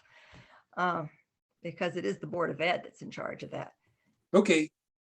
And you say the Board of Ed is now responsible for the insurance over there at the school. I think COOL, which Cool. is their own program, has the insurance, if I'm correct. Okay. Is that right, Valerie?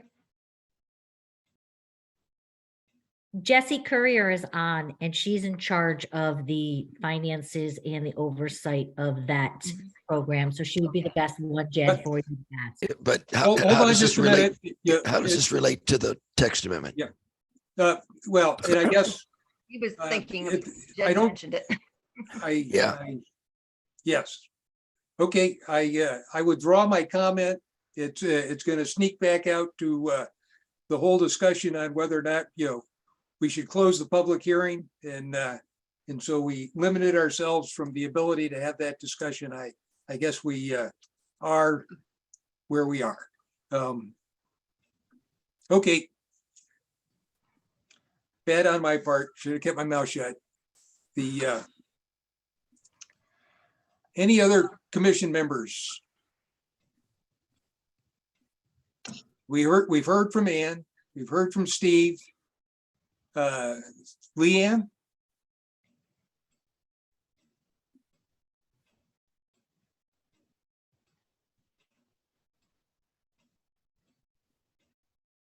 Nope, No other comment. okay, thank you, Leanne. And Scott Person, any comments from you? No, I'm all set, Judd. Thank you. Okay.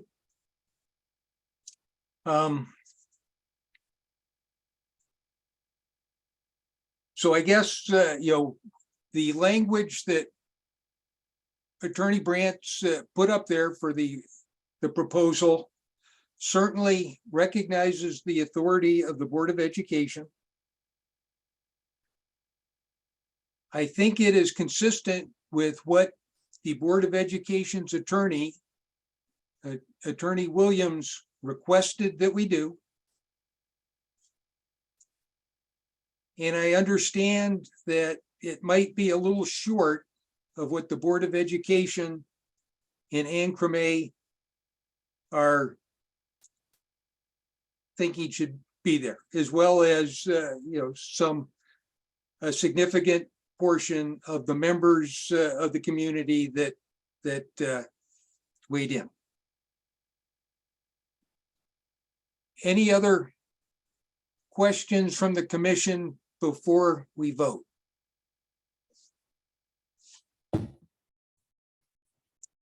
And again, the vote is on the modified words that Attorney Brant's put on the screen. Anybody want to see those again before we vote? Yes, yes, if we could, please.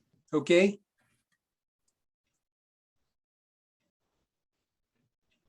Get those back up again.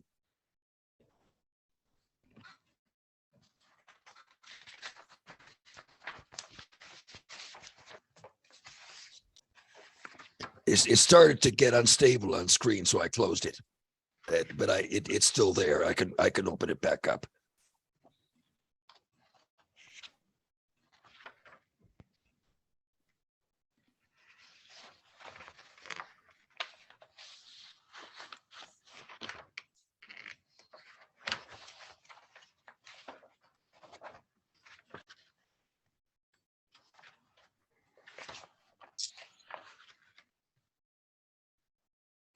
Just 1 second, sorry. There we go. Okay, so this is, can you see it now? Oh, wait a minute, failed to start. All right, wait a minute, let's try now. I don't know why. Wait a minute. I can see it on my screen.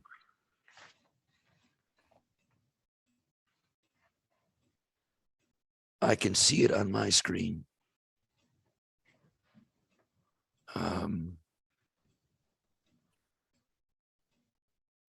It's let's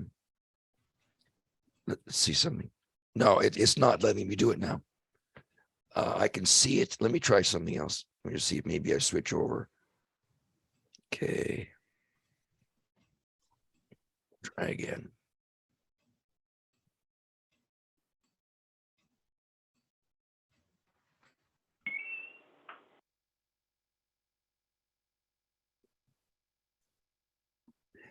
I'm going to exit out and just try again.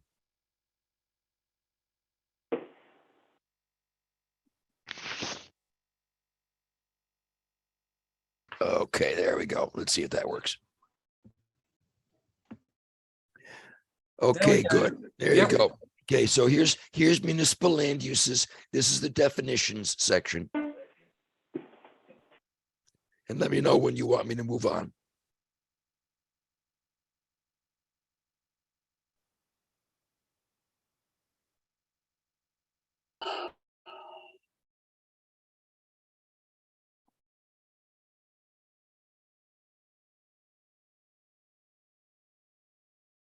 You're muted, Ann. So if you were asking to scroll down, we didn't hear it. No. Okay, why don't you go ahead and scroll down, Mark? Okay, and then there's public. That there's no changes to that from what you advertised. And then school. Still kept as a separate definition, but now it's a non-public, a non-municipal school, I should say, not non-public, a non-municipal school. So it could be a satellite of Manchester Community College or Prince Tech or something. Could be that. So that's definitions. Let me know if you want me to go to 5. Yep, go to section 5. There's 5 ARD. Again, public parks player. That's just we still see the definitions, Mark. You don't see section 5 ARD? No. Nope. Wait a minute, I'm going to try to refresh this then.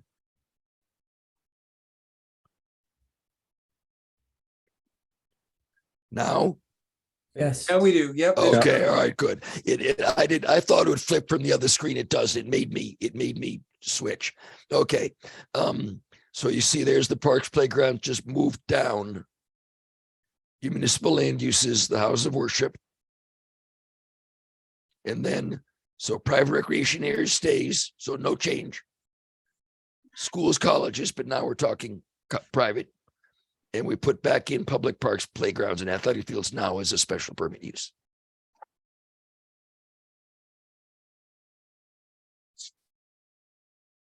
I still don't get why we'd change that schools thing to colleges. Why not still include public schools?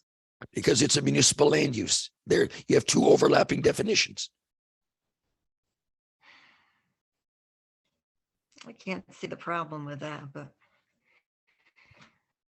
What are people applying for?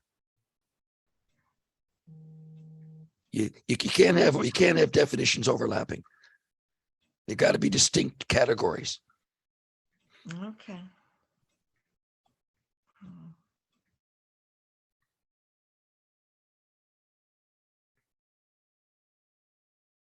Okay, I think you can close that out now, Mark. Okay.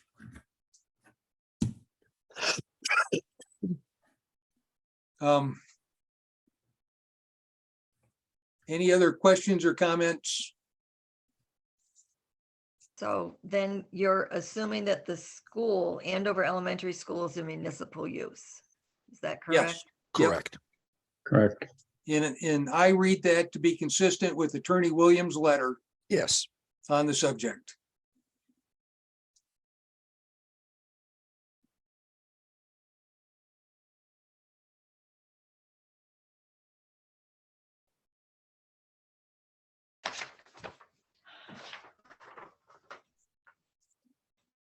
So at this point, I'm going to call a roll call vote. Ann, I guess I'll say aye. Scott, Aye. Steve, Aye. Leanne, Aye. and I vote aye as well. The motion passes 5-0-0. Hey, I will email that to the zoning office now, so you have that text.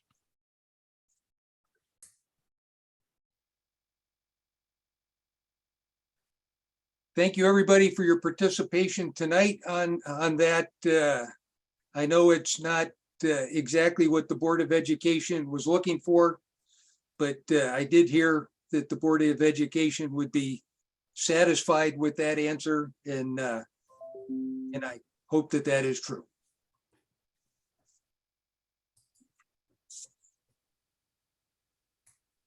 Going on to new business, item 5B, the Connecticut Bar Association Workshop for Land Use Agencies, Saturday, March 11th. I sent the agenda for that out to the various commission members. And the thing that we need to do is, last time it was held, Agent Hallisey submitted on my behalf anyhow, the attending. I went to try and apply to attend, and it wants payment at time of application. And in the town, I know is going to pay for that training. And so I'm thinking that Agent Hallisey is going to have to submit an individual application for each of us, but he's going to need your name, address, and email address so they can send you the big thick book that that gets put out, worth its weight in gold for doing land use business. And then they need your email address because they'll email you the link to join the Zoom training session. So Jim's going to need to get that in by the 15th of February. And by the way, this as was 2 years ago, when it's over, they will also email you the recording of the all day. And during the day, you can use the chat function to ask questions. 2 years ago, we answered about 150 questions, and anyone who participates will also get a list of all those questions and all the answers. yep, so everything you ever wanted to know about land use, you get your chance to ask for free.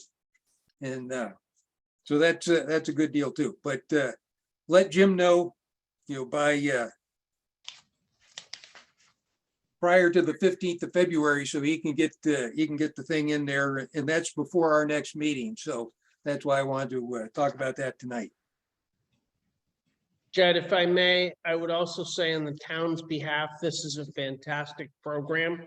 And as you all know, you are now have a requirement for a minimum amount of education for a land use member. And Attorney Branch could probably speak to this, but I suspect this would check that box completely, in addition to be an absolutely fantastic training opportunity. Unfortunately, the OPM published its requirements after we had set this agenda. You have to have 1 hour of affordable and fair housing. This program only does a half an hour. So you have that little head. Next time we'll fix that. Okay. But CLEAR, Connecticut Land Use Education and Research, is also doing its advanced land use. Those are going to be 3 Thursdays in February. And the third one of those will be an hour and a half on fair housing and housing opportunity. So that's CLEAR. If you just look, if you Connecticut Land Use Education, Yukon CLEAR, it'll show up. That's going to be in February. It's going to be like 3 successive Thursdays for an hour and a half each night. And I'll be doing the affordable housing piece, by the way. But yeah, everything else except that last half hour of affordable housing will be met by the March 11th. Okay, so we're going to move on at this point to 5C, the Plan of Conservation and Development. Last Wednesday, was the due date for any bids to be submitted for assisting us with development of the Plan of Conservation Development. We got 2. I sent the link out to all the commission members, so you should have that. The question is, and we have been granted authority, if you will, by the Board of Selectmen to be the deciding body for which one gets selected to assist us with that. So the next comment is, so how do we do that? Talking over with Eric, it seems like it would be good to have each of the firms that submitted a proposal come talk to us so we can ask them questions, get to know them a little bit. We did that with the town engineer solicitation. I thought that went very well. And there's only 2, so it won't take very long. But I thought both the applications were very good. One came in at like $52,000. The other one came in at $70,000, but we really want to get the team that's going to do the best for the town. And Eric said he would go out and negotiate, or at least attempt to negotiate a better price if we pick the more expensive guy. The other comment I have on them at this point, and I thought they both had good write-ups. They indicated they would be complete quicker than I thought. So one guy said he would be done in a year. The other guy, 15 months. But one of my goals for Plan of Conservation and Development is that the date on it is in 2025. We're only required to do this every 10 years. I want to get our full 10 years money's worth out of the last one before we reset the clock. And so that will be part of the discussion is making sure that it ends up with at least January 2025 on the cover page so that we get another full 10 years of credit. Anybody got any thoughts on that being the right approach to is the next step to help us select? And I guess, I was thinking we would do it at a special meeting so that, it's just us. We would do it in the town community room. so that, you know, we do it in person, actually see the folks and get to know them.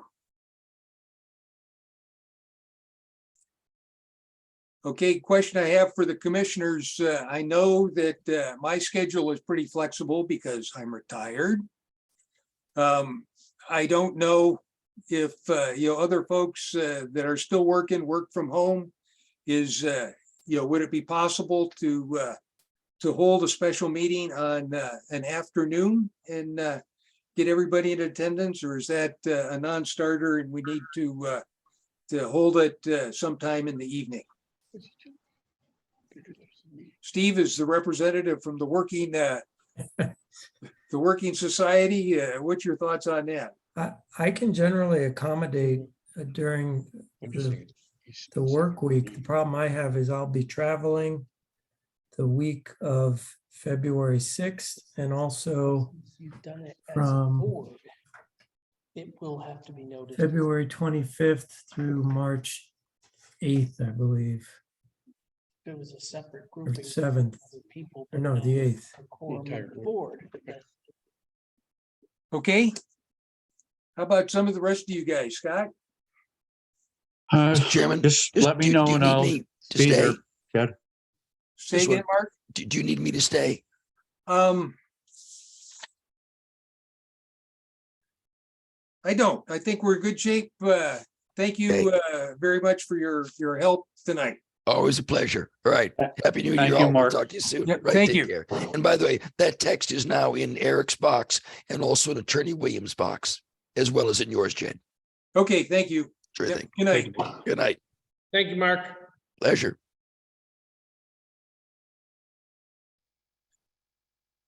And Mr. Jed, it's Chairman, Carol can I Ann. make- I'm sorry, it's Carol Ann. I'm available right now Thursdays and Fridays during the day if that makes a difference for you. Okay, I don't know that it would.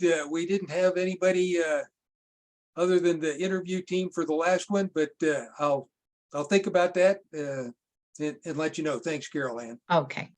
Mr. Chairman, I would just like to suggest one thing, and that is that you consider adding one member of the Conservation Commission to the review panel, since conservation is one of the main focuses of any plan of conservation and development.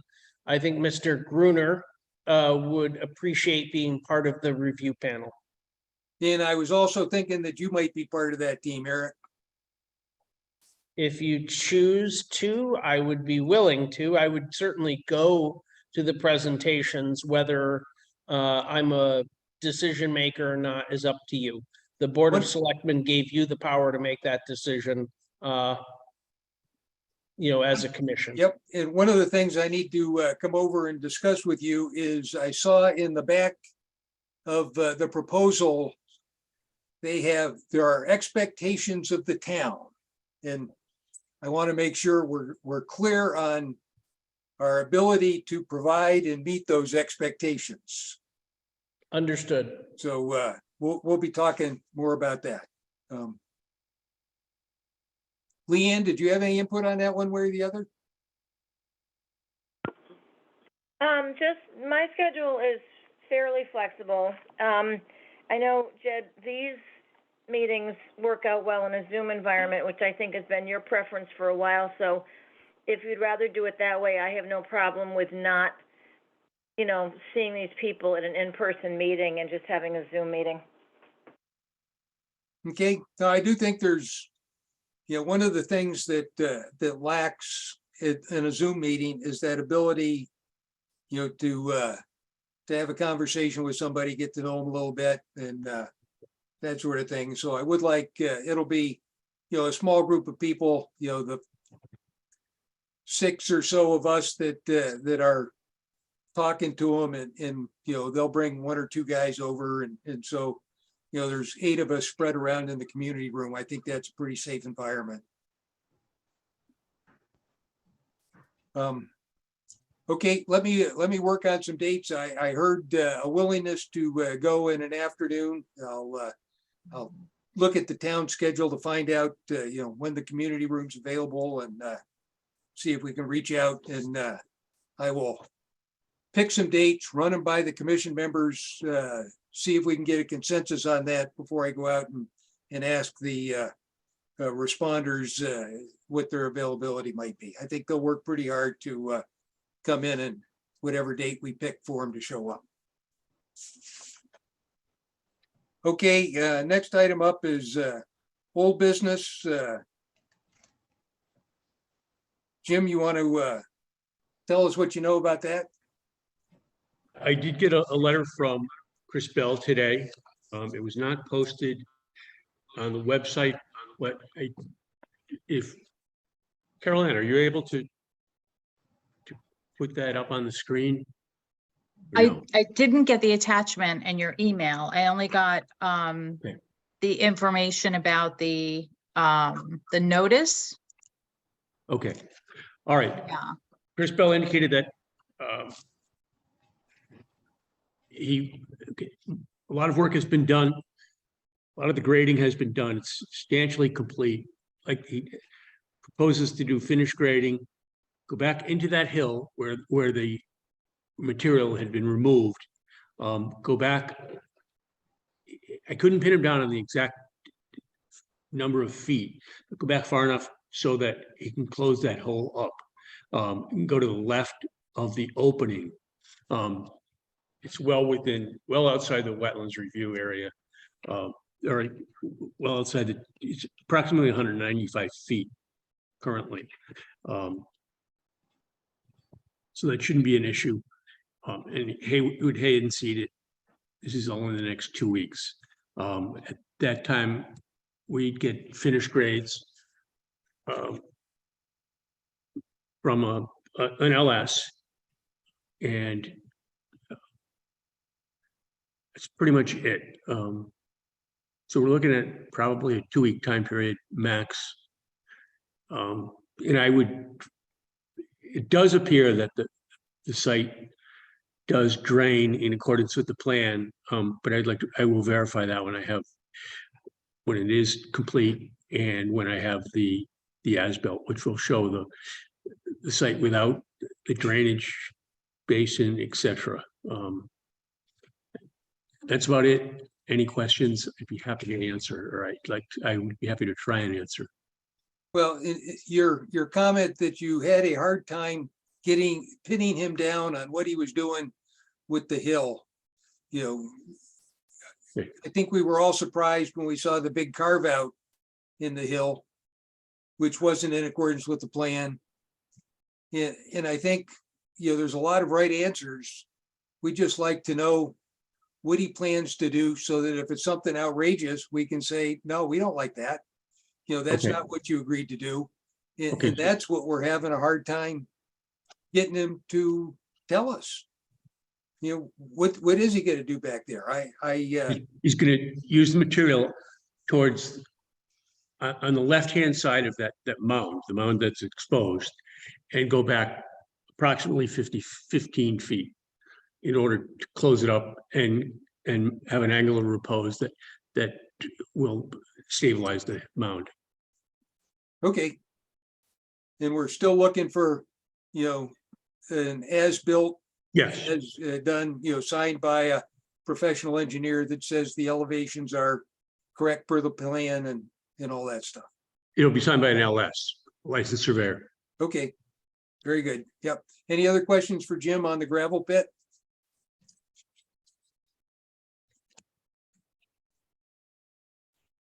Okay.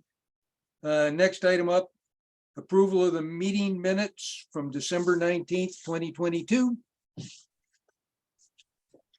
And I'll make a motion to approve the minutes from December 19th, regular meeting.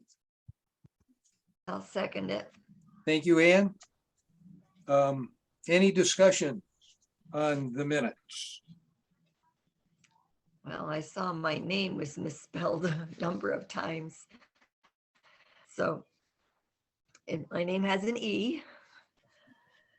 So under section 2 with members present, that's one spot. Under new business, top of the second page, the results of the vote, it's there. Let me change under 6E, the second line. Okay, hold on just a minute, Ann. Yep. You said your name was misspelled. I don't see that. Now, I was worried about me misspelling your name all the time because my computer used to put that little mark above the E, and now I can't get it to do it anymore. But Well, on my copy of the oh, minute, okay, I got you. It's the first name, not the, yeah, I got it. Okay, Ann, A-N-N-E. I thought we were missing the E from Creme, and I said, no, that's got it. Okay, I got it. and yeah, the creme, the computers always want to put the accent on the first E. It's on the second E, but it's very hard to get a computer to do that. And Yep. it also, the angle is different. Okay, well, I'm glad I'm not the only one who's technically challenged with the inability to get that little mark up there.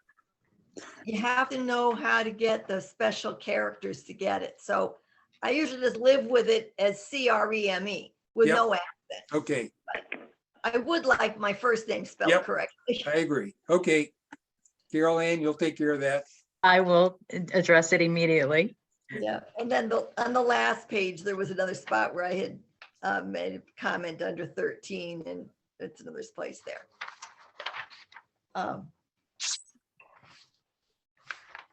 The other thing I had noticed in the minutes was on the third page under thing about Dollar General, in the middle of the page about putting up a fence.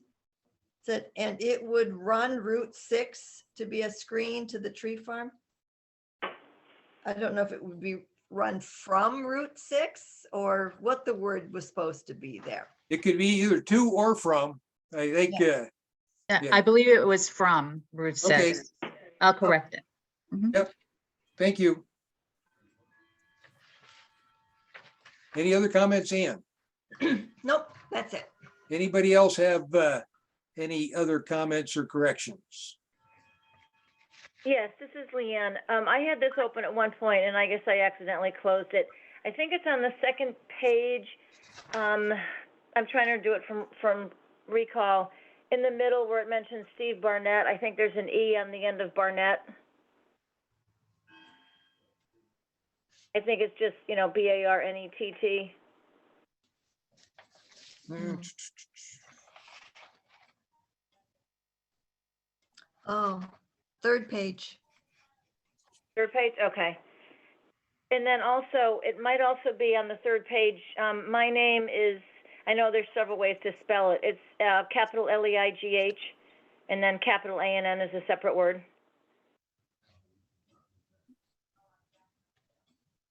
I think that was also relatively near the end again, and I figured I could explain it in the time it would take me to bring it up again. Okay, so on, yes, under item 13, adjournment comments, it's got Leanne Hutchinson and it's Lee vice Leigh. Right. Thus Carol Ann's desire to have everybody spell their name that we failed miserably on tonight. But I think with what was on the screen, you got what we needed there. Yeah, it takes a while to learn this kind of thing when you're new. Yep. Okay. Any other comments on the minutes?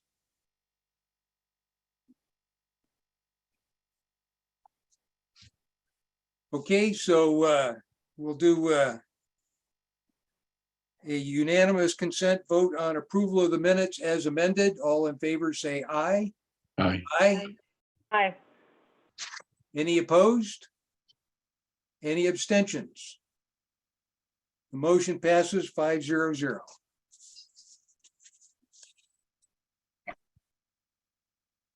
Next item up, correspondence, Jim. None. Next item up, administrative reports, enforcement Okay. actions. Let's see, 12 Center Street, blighted property seems to be taken care of. Building official signed off on the foundation. Being taken care of after that demo. 2 letters went out for trailers, people living in trailers, one on Bear Swamp, one on Times Farm. Bear Swamp property owner indicated that he had asked for 30 days to remove the trailer. And I said that was okay. And I'm confirming that in writing. Times Farm, I also notified a gentleman on Times Farm Road. Did get a call from the conservator or the fiduciary of the estate. And the gentleman indicated he would get back to me. I have not heard from him. That was about 10 days ago, and I will follow up on that. And Long Hill Road, the ongoing blight there, I was in contact with the town attorney, Dennis O'Brien, and he has me sending another notice, which I will try and get out tomorrow. I just got back from a week away, and it was in my inbox this morning. Apparently there's a follow-up to my last notice that I'm required to send, which I was not aware of. Barnett property, ongoing Route 6 blight. I am continuing to work with the owner. I have him now providing me with copies of the manifest for the dumpsters to document progress on that. I do have one application for the next zoning board of appeals meeting, and I expect the second being a reduction or relief from the lot size requirement so as to apply for a accessory apartment, site plan for accessory apartment, again, at 12 Center Street. The existing lot is shy of the 60,000 square feet, and a variance is needed. If that is approved, it will have to come before the commission for site plan review. That's all I have. Jim, did you want to mention something about the home occupation? I know there's two that I think are brewing. The one we talked about today, and then the Yes. other one is Thank you. I was expecting something on Merritt Valley. Okay, I am working, two home occupations. One was on Wales Road, 127, and involves an armed gentleman that sells guns, or he processes paperwork for firearm sales. And there's no activity on the site. And it seemed to fall under the home occupation that can be signed off on 1412A or 412A, which gives me the authority to sign off on that. And I did. And the second one mentioned was a problem on Merritt Valley landscaping business. And I am working with the owner to come forward with an application. I'll follow up on that and see the status of that this week. That's all I have. Okay, thank you. Thank you. Thank you. The next item up is from the Inland Wetlands Watercourses Commission, and we have had no applications through that commission within the last month or two, so nothing to report there. Next item up is public speak. Once again, I see there were a couple of people that decided to hang around to listen to the rest of the meeting. Bob Hamburger, anything else tonight? Thanks. Nothing else to contribute. Kelly Haggerty?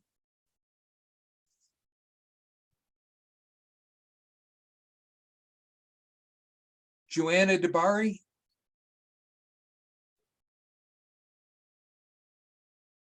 Jordan Knight? Maybe these people didn't all hang around. Nothing to contribute from Jordan Knight. Thanks. Okay, thank you. Jesse Courier? Catherine Hutchinson? Yes, I'm still here. If between now and your next meeting, anything comes in with regard to the gravel pit, if it could I could either be notified or it get posted, because I check periodically to see what comes in, I would appreciate it. Okay, will do. Thank you, Catherine. Pardon me, this is Jesse Courier. Yep, go ahead, Jesse. I just wanted to say that Cool does have its own insurance policy, and we gave a copy of it to Eric Anderson for the town to review to make sure that it's up to their par. Okay, sounds good. Thank you. And I see a couple of phone numbers at the bottom. Anybody else, anybody there want to provide any public comment?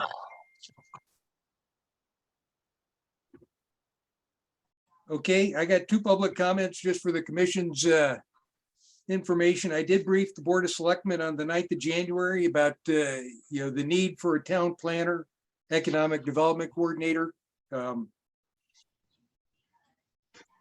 Improvement was noted. River East didn't say no town planner for Andover this time. They said there's a chance. So I guess we're headed in the right direction. And this Thursday, I am briefing the Sustainable Connecticut team on affordable housing. So that's, part of the deal that they need for their accreditation. And so I'm briefing them Thursday night. Any other commission comments?